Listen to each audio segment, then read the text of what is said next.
안녕하세요. 오늘은 영어 공부를 시작할 때 각 수준별로 어디서부터 시작을 해야 할지 조언을 해드릴게요. 처음 공부를 시작하면 어디서부터 시작해야 할지 막막하죠. 그래서 대부분의 학생들은 유행 공부법을 따라 하거나 무작정 학원을 찾아갑니다. 하지만 그러면 성공할 확률이 낮죠. 개개인별로 시작하는 레벨이 차이가 나는데 남의 공부법을 무작정 따라하면 실패 확률이 높아져요. 공부를 하기 전에 먼저 본인이 어느 레벨에 있는지 확인하고 공부를 시작하면 훨씬 효과적으로 공부하실 수 있어요. 그래서 학생이 오면 제가 나누는 기준을 알려드릴게요. 전 보통 3단계로 나눠서 가르쳐요. Beginner, Intermediate, 그리고 Advanced. 비기너 단계는 한국어와 영어 사이의 괴리를 줄여나가는 단계예요. 만약 한국어로 아는 단어, 문장을 영어로 비슷하게 표현 못한다면 이 단계라고 보시면 돼요. 배울 내용도 많고 연습이 가장 많이 필요로 하는 단계예요. 배우면서 단어와 문장에 대해 배우면 한국어만 할 때와는 다른 언어에 대한 개념도 새로 잡아 나가실 거예요. 인터미디엇 단계는 비기너 단계에서 배운 고정된 표현들을 바꾸는 단계예요. 만약 단조로운 표현이 있다면 서서히 바꿔 영어스러운 영어에 한 발자국 더 나아가는 단계죠. 그런데 종종 본인이 부족한 부분을 생각하지 않고 방법론에 빠져 유행하는 공부법을 따라 공부하는 학생들이 있어요. 본인이 부족한 부분은 본인이 사용하는 모국어와 비교해보면 쉽게 찾아낼 수 있어요. 마지막으로 어드밴스 단계는 이제 스스로 배워나가는 단계예요.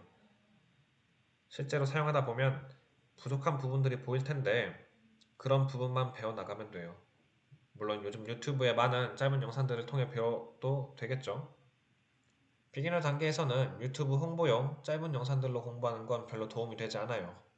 큰 틀이 만들어져 있어야 배운 내용들이 하나하나 쌓일 텐데 일반적으로 비기너들은 1층은 건너뛰고 3, 4층부터 탑을 쌓고 싶어 해요. 비기너 레벨로 제대로 공부해도 외국에서 일하고 공부하는데 전혀 문제 없어요.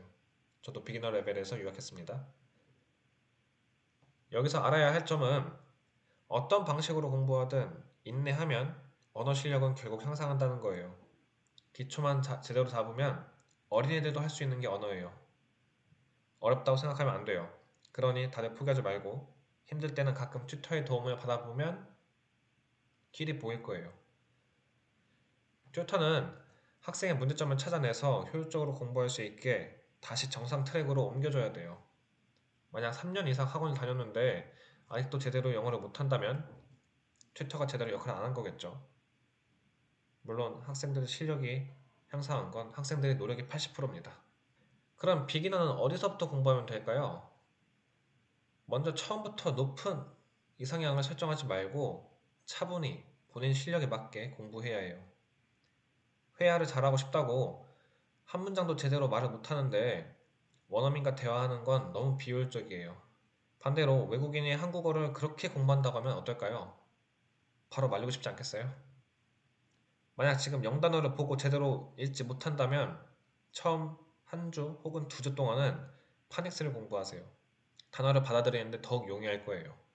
단어를 외울 때도 글자가 아닌 발음으로 외울 수 있어요. 그래야 단어도 빨리 외우고 공부에 속도가 붙겠죠. 만약 단어는 잘 읽는다면 문장의 구조를 배워야 해요. 근데 문법만 배우는 건 무의미해요. 기본 문장 구조를 공부하고 단어들을 외워나가면서 공부해야 되겠죠. 문법을 스피킹이나 리딩에 적용 못하면 그건 쓸모없는 문법이에요. 문장의 구조는 동사의 뜻에 따라 설정해줘요. 그래서 동사 공부는 엄청 중요해요. 뜻부터 시작해서 형태, 시제, 조동사, 수동태까지 배우고 생각할 필요도 없이 말이 튀어나올 때까지 연습해야 돼요. 시제, 조동사, 수동태라는 단어가 어렵다고 생각이 되면 그냥 내용만 이해하세요.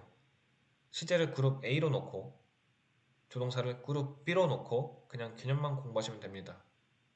만약 간단한 문장은 말 안 하는데 문장의 길이가 너무 짧다면 수식어를 공부해야 할 때예요. 수식어란 투부정사, 현재분사, 과거분사, 관계사, 전치사들에 대한 내용인데 역시 저 단어들만 나오면 머리가 아프다면 투부정사를 그룹 실어놓고 공부하시면 됩니다.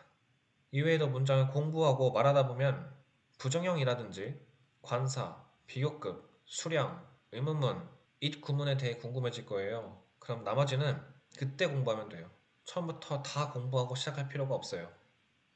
두 번째로 인터미디엇 단계는 표현을 다듬어 나가는 단계예요. 만약 본인의 현재 수준이 아래에 해당한다면 각각 아래에 있는 내용을 공부해 보세요.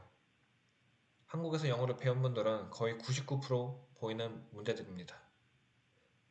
마지막으로 어드밴스 단계는 영어의 특징을 이해해 나가는 단계라고 생각하시면 돼요. 앉아서 공부한다기보다는 그때그때 필요한 내용들을 공부하고 뉴스 혹은 코미디 쇼를 통해 현재 표현을 업데이트한다는 기분으로 공부하면 돼요. 굳이 튜터가 계속 필요한 단계는 이미 넘은 수준이에요. 그래도 도움이 필요하다면 짧게 혹은 라이팅을 배우든 다른 나라의 억양을 더 들어보든 연습하면은 더 쓸만한 영어를 구사할 수 있겠죠. 다시 한번 중요한 거는 영어를 효율적으로 공부하는 게 중요해요. 계속 궁금해하세요. 이런 말들은 영어로 어떻게 말할까? 이 생각만 있으면 영어 실력은 자연스럽게 향상됩니다. 들어주셔서 감사합니다.